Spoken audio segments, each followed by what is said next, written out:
அமரர் திரு கல்கி அவர்களின் சோலைமலை இளவரசி. குமாரலிங்கம் அந்த இடிந்த கட்டடங்களுக்கு மத்தியில் அவ்வளவு உற்சாகமாகவும் உல்லாசமாகவும் நாட்களை கழித்து வருவதற்கு பொன்னம்மாவிலின் நேசம் மட்டுமில்லாது வேறொரு காரணமும் இருந்தது. அரசியல் நிலைமையை பற்றி மணியக்காரர் சொன்னதாக பொன்னம்மாள் அன்று சொன்ன செய்திதான் அது. பிரிட்டிஷ் சர்க்காருக்கும் காங்கிரஸ் தலைவர்களுக்கும் ராஜி பெயர்த்து நடந்து வருகிறது என்று பரிபூர்ணமாக அவன் நம்பினான். அதை பற்றி சந்தேகிக்கவே அவனுக்கு தோன்றவில்லை. அன்று தலைவாய்ப்பட்டத்தில் நடந்தது போல இமயமலையிலிருந்து குமரிமுனை வரை எல்லா நகரங்களிலும் கிராமங்களிலும் சூறாவளி புரட்சி நடந்திருக்கும். அந்த புரட்சியை பிரிட்டிஷ் சம்சாரம் எப்படி எதிர்த்து நிற்க முடியும்? ஜப்பான்காரனோ பர்மா எல்லைப்புறத்தில் வந்து கதவை தட்டி கொண்டிருக்கின்றான். பிரிட்டிஷ் சர்க்கார் காங்கிரஸுக்கு சரணாகதி அடையாமல் வேறென்ன செய்ய முடியும் என்னும் கேள்வி அடிக்கடி அவன் மனதில் எழுந்து கொண்டே இருந்தது. தளவாய்ப்பட்டினம் சரித்திர பிரசித்தி அடைந்த அந்த விசேஷ தினத்தில் அவன் காதில் விழுந்த ஒரு சம்பாஷணையும் அவனுக்கு அடிக்கடி ஞாபகம் வந்து கொண்டிருந்தது.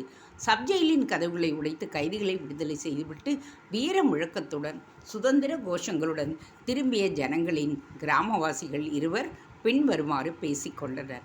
ஆமாம், இந்தியா சுதந்திரம் அடைஞ்சிட்டா என்று ஏதோ கேட்க ஆரம்பித்தார் ஒருவர். அடைஞ்சிட்டா என்ன, அதுதான் அடைஞ்சு ஆயிடுச்சே என்றார் இன்னொருவர் உற்சாகத்துடன்.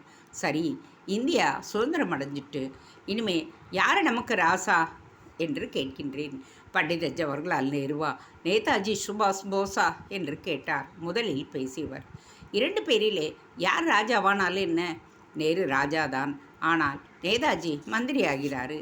நேதாஜி ராஜா ஆனால் நேருஜி மந்திரி ஆகிறாரு என்றார் இரண்டாவது பேசியவர்.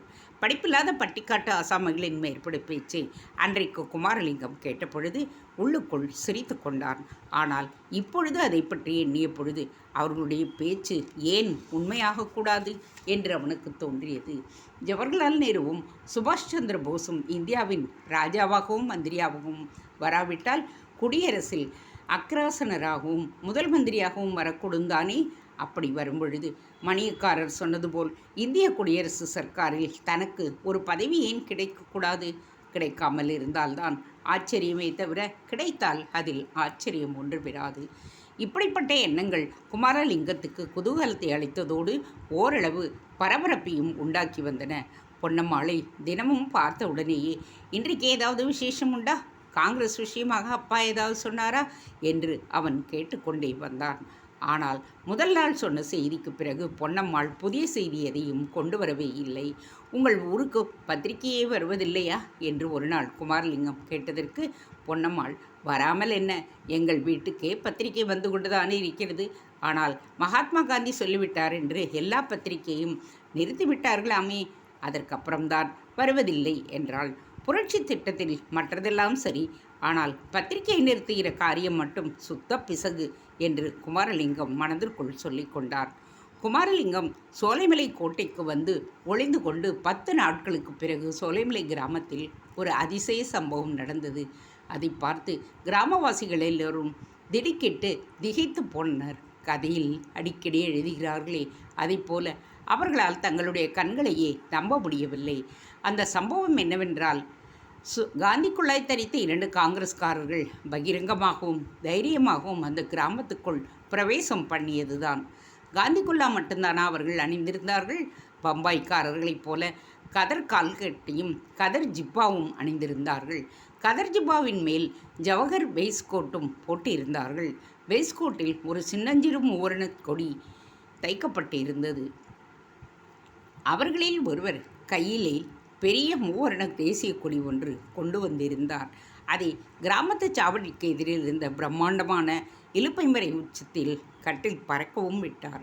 கொடி பறக்கத் தொடங்கியதும் 2 பேருமாக மாறி மாறி வந்தே மாதரம், பாரத மாதாவுக்கு ஜே, புரட்சி வாழ்க முதலிய கோஷங்களை எழுப்பினர். இதையெல்லாம் பார்த்து சோலைமலை கிராமவாசிகள் ஒரேடியாக ஆச்சரியத்தில் மூழ்கி போனார்கள். காங்கிரஸ் கலத்தை வெள்ளைக்காரர்கள் சர்க்கார் அடியோடு அடக்கிவிட்டார்கள் என்றும் சிறையில் குல்லாக்காரர்களுக்கு சலாம் வைத்தார்கள். ஜெயிலர் கடிதம் கொடுத்திருக்கின்றார் என்றும்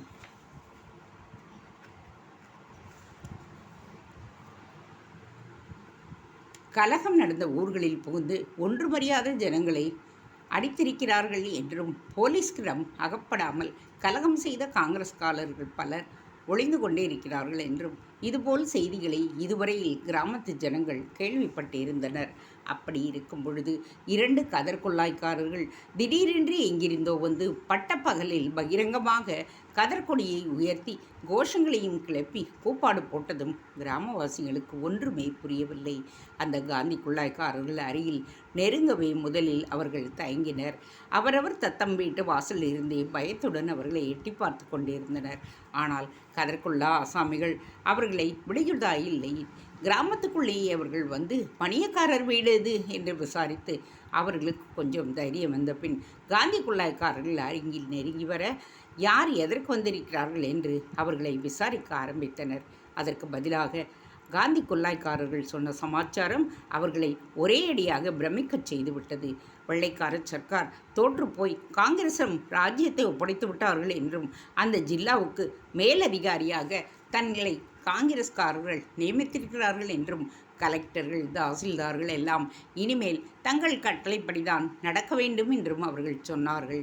இதையெல்லாம் அதிசயத்தோடு கேட்டுக்கொண்டு ஜனக்கூட்டத்திரள் குள்ளாய்க்காரர்களை பின்தொடர்ந்து சென்று மணியக்காரர் வீட்டு வாசலை அடைந்தது. அப்போதுதான் கரும்பு தோட்டத்துக்கு புறப்பட்டு கொண்டிருந்த மணியக்காரர் முதலில் சிறிது திகைத்து பின்னர் என்ன ஏது என்று விசாரித்தார். விஷயத்தை கேட்டதும் அவருக்கு நம்பிக்கை வரவில்லை. சரிதான், என்னிடம் எதற்காக வந்தீர்கள்? ஏதாவது காரியம் உண்டா என்று கொஞ்சம் அலட்சியமாகவே கேட்டார். காரியம் இருக்கிறது, இல்லாமலா உங்களிடம் வருவோம்? சுயராஜ்யம் வந்துவிட்டது, இனிமேல் காங்கிரஸ் சர்க்கார்தான் அரசாங்கம் நடத்துவார்கள் என்பதாக சுற்றுவட்டு கிராமத்திலெல்லாம் தண்டோரா போட வேண்டும். தலையாரியை உடனே கூப்பிடுங்கள் என்று வந்தவர்களில் ஒருவன் சொன்னான். மணியக்காரர் தமது அவநம்பிக்கையை நன்கு வெளிப்படும்படியாக, அதெல்லாம் என்னால் முடியாது, மேலாவிலிருந்து எனக்கு தகவல் ஒன்றும் வரவில்லை என்றார். அதை கேட்ட கதர்காரர்கள் சிரித்தார்கள். இப்பொழுது இப்படித்தான் சொல்வீர், சற்று நேரம் போனால் வேறு பாடம் படிப்பீர் என்றார் அவர்களில் ஒருவர். இவர்கள் இவ்விதம் பேசிக்கொண்டிருக்கும் பொழுது 2 போலீஸ் ஜவான்கள் அங்கு வந்து நின்றபடி மேற்படி குள்ளாய்க்காரர்களுக்கு சலாம் வைத்தனர். எஜமான் கலெக்டர் கடிதம் கொடுத்திருக்கிறார் என்றார் அவர்களில் ஒருவர். அதை வாங்கி கொண்டு கதர்கொள்ளாய்க்காரர் கடிதத்தை படித்துவிட்டு சரி நீங்கள் போகலாம் என்றதும் போலீஸ் ஜவான்கள் மறுபடியும் ஒரு பெரிய சலாம் வைத்துவிட்டு போனார்கள். இதை பார்த்த பிறகு சோலைமலை கிராம ஜனங்களுக்கும் மணியக்காரருக்கு கூட நம்பிக்கை வந்தது. அதற்கென்ன, தண்டோரா போட சொன்னால் போகிறது என்றார். உடனே தலையாரியை கூப்பிட்டு அனுப்புங்கள். தண்டோரா போடும் பொழுது இன்னொரு விஷயமும் சேர்த்து சொல்ல வேண்டும். புரட்சி வீரர் குமாரலிங்க தேவர் இந்த பக்கத்து காடுகளில் எங்கோ மறைந்திருப்பதாக தெரிகிறது. அவரை உடனே கண்டுபிடித்து புதுடெல்லிக்கு அனுப்பி வைக்கும்படி தலைவர் ஜவஹர்லால் நேருவிடமிருந்து கட்டளை வந்திருக்கிறது. குமாரலிங்க தேவர் இருக்கும் இடத்தை கண்டுபிடித்து சொல்கிறவருக்கு 1000 ரூபாய் காங்கிரஸ் சர்க்கார் இனாம் கொடுப்பார்கள் என்பதையும் சேர்த்து தண்டோரா போட சொல்ல வேண்டும் என்று ஒரு காந்தி கொள்ளாய்க்காரர் சொன்னார். வாசல் திண்ணையில் நடந்த இந்த பேச்சை எல்லாம் வீட்டு நடையில் கதவோரமாக நின்று கொண்டிருந்த பொன்னம்மாளுக்கு அப்பொழுது எப்படி இருந்திருக்கும் என்று நேயர்களே ஊகித்து கொள்ளலாம். உடனே வாசற்புறத்தில் ஓடிப்போய் குமாரலிங்க தேவர் இருக்கும் இடத்தை சொல்லிவிடலாமா என்று அவளுடைய உள்ளம் துடிதுடித்தது. ஆனால் பெண்மைக்குரிய அடக்கமும் பெரிய குலத்துக்குரிய பண்பும் அப்படி செய்ய முடியாமல் அவளை தடை செய்தன. பொன்னம்மாவின் தந்தை சிறிது நேரத்துக்கெல்லாம் வீட்டுக்குள் வந்தார். அவளிடம் விரைந்து உள்ளே போய் வீட்டு கூடத்தின் தூணை பிடித்து கொண்டு நின்றவளிடம், பார்த்தியா பொன்னம்மா, கடைசியில் நான் சொன்னபடி தான் ஆச்சு.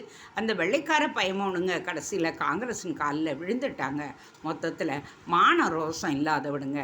நான் மட்டும் இங்கிலீஷ்காரனாக இருந்தால் என்ன ஆனாலும் ஆகட்டும்னு கடைசி வரைக்கும் ஒரு கை பார்த்துருப்பேன்.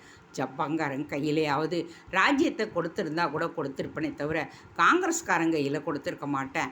அது போனால் போட்டோம், இங்கிலீஷ்காரங்க கையில் கொடுத்து வச்சது அம்மட்டும்தான். நாம் இன்னத்துக்கு அதை பற்றி கவலைப்படணும். காங்கிரஸ் ராஜ்யம்தான் இனிமேல் ஏற்பட்டு போச்சு. நாளைக்கு ஒரு கான்ட்ராக்டோ எல்லாம் இவங்களிடத்துல தான் கேட்டு வாங்கும்படியாக இருக்கும். வந்திருக்கிறவங்க 2 பேரும் ரொம்ப பெரிய மனுஷங்கன்னு தோணுது. நல்ல விருந்து செஞ்சு அனுப்பணும். சின்னாய்கிட்ட சொல்லு, இல்லாட்டி சின்னாயியை இங்கே கூப்பிடு, நானே சொல்லிடுறேன் என்று மணியக்காரர் மூச்சு விடாமல் பொழிந்து தள்ளினார். வாசல் திண்ணையில் உட்கார்ந்திருந்தபடி மேற்கடி குந்தாய்க்காரர்களின் காதில் விழப்போகிறதே என்று கூட அவர் கவலைப்பட்டதாக தெரியவில்லை. ஏற்கனவே உணர்ச்சி மிகுதியால் உள்ளம் தத்தளித்து கொண்டிருந்த பொன்னம்மாளோ மணியக்காரர் பேசும்போது நடுவில் ஒரு வார்த்தை கூட பேச முடியாதவளாக திறந்த வாய் மூடாமல் அடங்கா அவளுடன் அவர் பேச்சை கேட்டுக்கொண்டுதான் நின்றாள். அவர் கடைசியில் சொன்ன சின்னாயை கூப்பிடக்கூட அவளுக்கு நாய் எழவில்லை. நல்ல வேளையாக பொன்னம்மாளின் சின்னாயி, அதாவது மணியக்காரரின் இரண்டாவது மனைவி, தானாகவே அப்பொழுது அங்கு வந்து விட்டாள். மறுபடியும் ஒரு தடவை அவளிடம் மணியக்காரர் பாடம் ஒப்படைத்துவிட்டு, ஆகையால் இன்றைக்கு தடபடலாக விருந்து செய்ய வேணும், இலை நிறைய பதார்த்தம் படைக்க வேணும், தாயும் மகளுமாகச் சேர்ந்து உங்கள் கைவரிசையை சீக்கிரமாக காட்டுங்கள் பார்க்கலாம் என்றார். பிறகு வாயில்புறம் சென்றார். பொன்னம்மாளின் சின்னம்மாள் அவ்விதமே சமையல் வேலையை தொடங்கினாள். ஆனால் பொன்னம்மாளோ, ஆயா, ஊருணில் போய் குளிச்சுட்டு இதோ ஒரு நொடியில் வந்துடுறேன் என்று சொல்லிவிட்டு வீட்டின் கொல்லை வாசற்படிக்கடி வழியாக சிட்டாக பறந்து சென்று விட்டாள். அவ்வளவு விரைவாக அவள் எங்கே போனாள் என்று நாம் சொல்ல வேண்டிய அவசியமில்லை. போகும் பொழுது பொன்னம்மாள் பூமியில் கால் வைத்தே நடக்கவில்லை, காற்று வெளியில் மிதந்து கொண்டுதான் சென்றாள். கடைசியில் அவள் நினைத்தபடியே நடந்து விட்டதல்லவா. குமாரலிங்கத்துக்கு விடுதலையும் பெரிய பதவியும் வந்துவிட்டன என்ற எண்ணம் அவளுக்கு எல்லையில்லா குதூகலத்தை அளித்தது. இதோடு அவரை அந்த கோட்டையை விட்டு போகாமல் அங்கேயே இருக்கும்படி தான் வற்புறுத்தியது எவ்வளவு சரியான காரியமாக போயிற்று என்று நினைவு தோன்றி அவள் மனதில் பெருமிதத்தையும் உற்சாகத்தையும் உண்டு பண்ணியது. ஆனால் இந்த உற்சாகம் குதூகலம் எல்லாம் சோலைமலை கோட்டைக்கு வந்து சேரும் வரையில்தான் நிலைத்திருந்தன. கோட்டையில் கால் வைத்த உடனேயே அவளுடைய உள்ளத்தில் சோர்வு உண்டாயிற்று. நாளைக்கு இந்த நேரம் குமாரலிங்க தேவர் இந்த இடத்தில் இருக்க மாட்டார் என்ற எண்ணம் அவளுக்கு சொல்ல முடியாத மனவேதனையும் உண்டாக்கியது. ஆனால் குமாரலிங்கமோ பொன்னம்மாளை சற்று தூரத்தில் பார்த்ததுமே, வா பொன்னம்மா வா, இன்றைக்கு இவ்வளவு சீக்கிரம் வந்து விட்டாய், வந்தது என்னமோ நல்லதுதான், வா என்று உற்சாகமான குரலில் வரவேற்றான். பொன்னம்மாள் சற்று அருகிலே வந்ததும், என்ன கையிலே ஒன்றையும் காணும், பலகாரம் கிலகாரம் ஒன்றும் இல்லையா? போனால் போகட்டும், ஒருவேளை சாப்பிடாட்டா உயிராக போய்விடும், அதற்காக முகத்தை இப்படி ஏன் வைத்து கொள்ள வேண்டும்? இங்கே வந்து உட்கார்ந்து கொள் பொன்னம்மா, இன்றைக்கு என் வாழ்க்கையில் ஒரு முக்கியமான நாள். என் வாழ்க்கையில் மட்டுமென்ன, நம் இருவர் வாழ்க்கையிலுமே இன்று மிக முக்கியமான தினம் என்றான். பொன்னம்மாள் முகம் அளவில்லாத அதிசயத்தை காட்டியது. உனக்கு எப்படி தெரிந்தது என்று தடுமாறத்தொன்னும் கேட்டாள். பின்ன என்ன, எனக்கு தெரியாமல் வேறு யாருக்கு தெரியும்? பாட்டு இட்டு கட்டியது நான் தானே என்றான் குமாரலிங்கம். பாட்டா? என்ன பாட்டு என்று பொன்னம்மாள் வியப்பும் குழப்பமும் கலந்த குரலில் கேட்டாள். இங்கே வந்து என் பக்கத்தில் சற்று உட்கார்ந்து கொள், சொல்லுகிறேன். என் பாட்டனாருக்கு பாட்டனார் பெரிய கவிராயர் தெரியுமா பொன்னம்மா என்று சொல்லி அண்ணாமலை செட்டியாரின் காவடி சிந்துக்கு போட்டியாக அவர் சாவடி சிந்து பாடினாராம். தேசத்தின் அதிர்ஷ்ட குறைவினால் அந்த சாவடி சிந்து எழுதியிருந்ததாக ஓலைச்சூடி கடல் கொண்டு போய்விட்டதாம். அந்த கவிராயருடைய வம்சத்தில் பிறந்த என்னுடைய உடம்பிலும் கவியின் இரத்தம் ஓடிக்கொண்டேதான் இருக்கின்றது. அது இத்தனை நாளும் எனக்கு தெரியாமல் இருந்துவிட்டு திடீரென்று அன்றைக்கு உன்னை பார்த்தவுடன் தான் பீறிக்கொண்டு வெளிவந்தது. உன்னை பற்றி அன்றைக்கு ஒரு கவியில் 2 வரி பாடினேனே, நினைவிருக்கிறதா? தினம் 2 வரியாக பாடிக்கொண்டு வந்து இன்றைக்கு காலையில்தான் பாட்டை பூர்த்தி செய்தேன். கவிதை ரொம்பவும் அற்புதமாக அமைந்திருக்கிறது. பாடப்பாட எனக்கே அதில் புதிய ராகங்கள் வெளிப்படுகின்றன. ஏன் நின்று கொண்டே இருக்கின்றாய்? உட்கார்ந்து கொள் பொன்னம்மா, பாட்டை கேள் என்றான் குமாரலிங்கம். இன்றைக்கு என்ன எல்லோரும் இப்படி மூச்சு விடாமல் பேசுகிறீர்கள் என்று பொன்னம்மாள் மனதில் நினைத்து கொண்டு, பிறகு பாட்டுமாச்சு கூத்துமாச்சு, எல்லாம் இன்றைக்கு ஒரு நாள் வாழ்வுதானே, நாளைக்கு இந்நேரம் நீ எங்கோ நான் எங்கோ, எனக்கு உட்கார நேரமில்லை, வீட்டில் பெரிய விருந்து நடக்கப் போகிறது, சின்னாய்க்கு நான் ஒத்தாசை செய்ய வேண்டும் என்றாள் பொன்னம்மாள். அப்பொழுதுதான் குமாரலிங்கம் பொன்னம்மாளை கவனித்து பார்த்தான். அவளுடைய மனதில் ஏதோ பெரிய சமாச்சாரத்தை வைத்து கொண்டிருக்கிறாள் என்பதும் அதை அவள் சொல்ல முடியாதபடி ஏதோ தான் பிதற்றி கொண்டிருப்பதும் அவனுக்கு தெரிய வந்தது. பொன்னம்மா, என்ன சமாச்சாரம்? வீட்டிலே என்ன விசேஷம்? எதற்காக விருந்து? நாளைக்கு நீ எங்கே போகப் போகிறாய் என்று திடுக்கிட்ட குரலில் கேட்டான். பொன்னம்மாளின் கல்யாணம் சம்பந்தமாக யாராவது வந்திருக்கிறார்களோ, அதற்காகத்தான் விருந்தோ என்ற விபரீதமான சந்தேகம் ஒரு நொடி பொழுதில் தோன்றி அவனுடைய மனதை அலைக்கழித்தது. நான் எங்கேயும் போகவில்லை, நீதான் போகப் போகிறாய். கடிதாசி உனக்குத்தான் வந்திருக்கு, ஜவஹர்லால் நேரு போட்டிருக்காரு என்று பொன்னம்மாள் சொன்னதாலோ இல்லையோ, அதுவரையில் உட்கார்ந்தபடியே பேசிக்கொண்டிருந்த குமாரலிங்கம் துள்ளி குதித்து எழுந்தான். பொன்னம்மா, என்ன சொல்கிறாய்? நன்றாக சொல்லு. கடிதாசி வந்திருக்கா? ஜவஹர்லால் நேரு போட்டிருக்காரா? சரியா சொல்லு என்று பொன்னம்மாளின் இரு கரங்களையும் பற்றி கொண்டு பரபரப்போடு கேட்டான். கையை விடு, சொல்லுகிறேன் என்றாள் பொன்னம்மா. பிறகு கதர்கொல்லா தரித்த 2 ஆட்கள் வந்திருப்பதை பற்றியும் அவர்கள் தண்டோரா போட சொன்னதை பற்றியும் விரிவாக கூறினாள். அவர்கள் சொன்னதை எங்கள் அப்பா கூட முதலில் நம்பவில்லை. ஆனால் 2 போலீஸ் ஜவான்கள் வந்து கதர்கொல்லாக்காரர்களுக்கு சலாம் போட்ட பிறகு அவர்கள் பேச்சை நம்பாமல் வேறென்ன செய்வது? அவர்களுக்கு வீட்டில் விருந்து வைக்க தடபுடலாக ஏற்பாடு நடக்கிறது என்றாள். குமாரலிங்கத்துக்கு அந்த சமயம் காலேஜ் நாட்களின் வாசனை எப்படியோ வந்து சேர்ந்தது. மேல் துணியை எடுத்து ஆகாசத்தில் வீசி எறிந்து ஹிப் ஹிப் ஹுரே என்று சத்தமிட்டான். பிறகு இந்தியாவுக்கு சுயராஜ்யம் வந்திருப்பதை கேவலம் அப்படி ஒரு இங்கிலீஷ் கோஷத்தில் கொண்டாடியது பற்றி வெக்கப்பட்டவனாக, ஆடுவோமே பள்ளு பாடுவோமே, ஆனந்த சுதந்திரம் அடைந்துவிட்டோம் என்று எனும் பாரதியார் பாடலை பாடி அந்த மகத்தான அனுபவத்தை கொண்டாடினான். மேற்படி பாரதியார் பாடல் வரிகளைத்தான் எத்தனை 100 தடவை அவன் பாடியிருக்கின்றான், எத்தனை 1000 தடவை பிறர் பாட கேட்டிருக்கின்றான். அப்பொழுதெல்லாம் ஏதோ வெறும் வார்த்தைகளாயிருந்த பாட்டு இப்பொழுது பொருள் ததும்பி விளங்கிற்று. உண்மையாகவே பாரத தேசம் சுதந்திரம் அடைந்து விட்டது. அந்த ஆனந்த சுதந்திரத்தில் தனக்கும் விசேஷமான பங்குண்டு. பங்கு கேட்பதற்கு தனக்கு உரிமை உண்டு. சென்ற ஒரு மாத காலத்திற்குள் தேசத்தின் சுதந்திரத்திற்காக தான் செய்திருக்கும் தொண்டானது மேற்படி உரிமையை தனக்கு அளித்திருக்கிறது. ஆகா, வருங்காலம் எவ்வளவு ஆனந்தமாக இருக்கப் போகிறது. தேசத்துக்கு எப்படியோ அப்படித்தான் தனக்கும். குமாரலிங்கம் வருங்கால சுதந்திர வாழ்க்கை பற்றி ஆனந்த கனவு கண்டு கொண்டிருந்த அந்த சில நிமிஷங்களில் பொன்னம்மாள் தன்னுடைய ஆகாச கோட்டையெல்லாம் தகர்ந்து துகள் துகளாக போய்க் கொண்டிருப்பதை உணர்ந்தாள். தன்னை சோலைமலை இளவரசி என்றும் குமாரலிங்கத்தை மாரணேந்தல் மகாராஜா என்றும் அவள் கற்பனை செய்து மகிழ்ந்ததெல்லாம் மாயக் கனவாகவே போய்விட்டது. குமாரலிங்கம் இனி ஒரு கணம் கூட இங்கே தங்கப் போவதில்லை. இந்த இடத்தை விட்டு போன பிறகு இந்த பட்டிக்காட்டு பெண்ணை கவனிக்கப் போவதும் இல்லை. சி, இது என்ன வீண் ஆசை! இந்த மாய வலையில் நாம் ஏன் சிக்கினோம் என்ற வைராக்கிய உணர்ச்சி அப்போது அவளுக்கு ஏற்பட்டது. வீட்டுக்கு திரும்பிச் சென்றதும் சின்னாயி தன்னை திட்டப்போகிறாளே என்பது நினைவுக்கு வந்ததும் ஒரு பெருமூச்சை விட்டுவிட்டு, சரி, நான் போய் வருகிறேன் என்று சொல்லிக்கொண்டு புறப்பட்டு விட்டாள். இத்தனை நேரமும் கனவுலோகத்தில் சந்தித்து கொண்டிருந்த குமாரலிங்கம் பொன்னம்மாள் போய் வாரேன் என்று சொல்லிக்கொண்டு புறப்பட்டதும் இந்த உலகத்துக்கு திடும் என்று வந்து சேர்ந்தார். போகிறாயா? எங்கே போகிறாய் என்று கேட்டுக்கொண்டே அவள் கரங்களை பிடித்து கீழே விழுந்து கிடந்த பழைய அரண்மனை தூண் ஒன்றின் பேரில் அவளை உட்கார வைத்தான். நான் சீக்கிரம் போகாவிட்டால் சின்னாயி என்னை வெட்டி அடுப்பிலை வைத்து விடுவாள். அந்த காந்தி குல்லாக்காரர்கள் உனக்காக காத்து கொண்டிருக்கிறார்கள். உன் பெயரை சொல்லி ஊரெல்லாம் தமக்கு அடுத்து தண்டோரா போடுவானேன். நீயே போய் ஆஜராகிவிடு.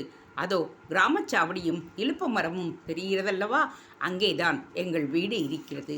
நான் ஊர் தெருவில் குளித்துவிட்டு சிறிது நேரம் சென்று பிறகு வருகிறேன் என்று சொன்னாள். அதெல்லாம் ரொம்ப சரிதான், அப்படியே செய்யலாம். ஆனால் என்னுடைய பாட்டை மட்டும் இப்பொழுதே நீ கேட்டுவிட வேண்டும். கேட்டுவிட்டு உடனே போய்விடலாம் என்றான் குமாரலிங்கம். சரி, படிக்கிற பாட்டை சீக்கிரம் படி என்றாள் பொன்னம்மா. குமாரலிங்கமும் அவ்விதமே தான் கவனம் செய்திருந்த பாட்டை பாடிக்காட்ட ஆரம்பித்தான். பொல்லம்மா ரொம்ப பொல்லாதவள். அவள் பொய் என்ற வார்த்தையே சொல்லாதவள். சொன்னதை சொல்லும் கிளியினைப் போல என்றும் சொன்னதையே அவள் சொல்லிடுவாள். மன்னர் குலம் தந்த கன்னி அவள். இந்த மாநிலத்தில் நிகரில்லாதவள். அன்னம் அவள் அழகு. அது அக்கணமே தலை கவிழ்ந்திடுமே. பாடும் குயில் அவள் குரல் கேட்டால் அது பாட்டை மறந்து பறந்திடுமே. மாடும் மரங்களும் அவளுடைய உயர் மாட்சிமைக்கு வலம் வந்திடுமே. கூந்தல் முடிப்பிலே கடையாள், விழிக்கோணத்தில் குறுநகை உடையாள்.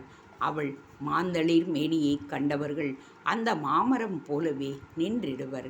கற்பக மலர்களோ அவள் கரங்கள். அந்த கண்களில்தான் எத்தனை மந்திரமோ அற்புதமோ ஒரு சொப்பனமோ. இந்த ஆறறிவார் அவள் நீர்மையெல்லாம். பொன்னம்மாள் மிக பொல்லாதவள், அவள் பொய் சொல்ல கொஞ்சமும் அஞ்சாதவள். அன்னம் படைக்கவே வந்திடுவாள், எனில் அமுது படைத்து மகிழ்ந்திடுவாள். ஆனதால் என் அன்பை தோழர்களே, நீங்கள் அவளை மணந்திட வந்திடீர். இத்தனை நேரம் மேற்படி பாடலை முரண்பட்ட உணர்ச்சிகளோடு கேட்டு வந்தாள் பொன்னம்மாள். பாட்டில் இருப்பது பாராட்டா பரிகாசமா என்று அவளுக்கு நன்றாக தெரியவில்லை. ஒரு சமயம் புகழ்வது போல் இருந்தது, இன்னொரு சமயம் கேலி செய்வது போல் இருந்தது. ஆனால் கடைசி வரிகள் இரண்டையும் கேட்டதும் பாட்டு முழுவதும் பரிகாசம்தான் என்று நிச்சயம் ஏற்பட்டு கோபமும் பொங்கிக் கொண்டு வந்தது. சே, போதும் உன் பாட்டு, நிறுத்திக்கோ. எவன் என்னை கல்யாணம் செய்து கொள்ள வரப்போகிறான் என்று நான் காத்து கிடக்கின்றேனாக்கும் என்று சீறினாள் பொன்னம்மாள்.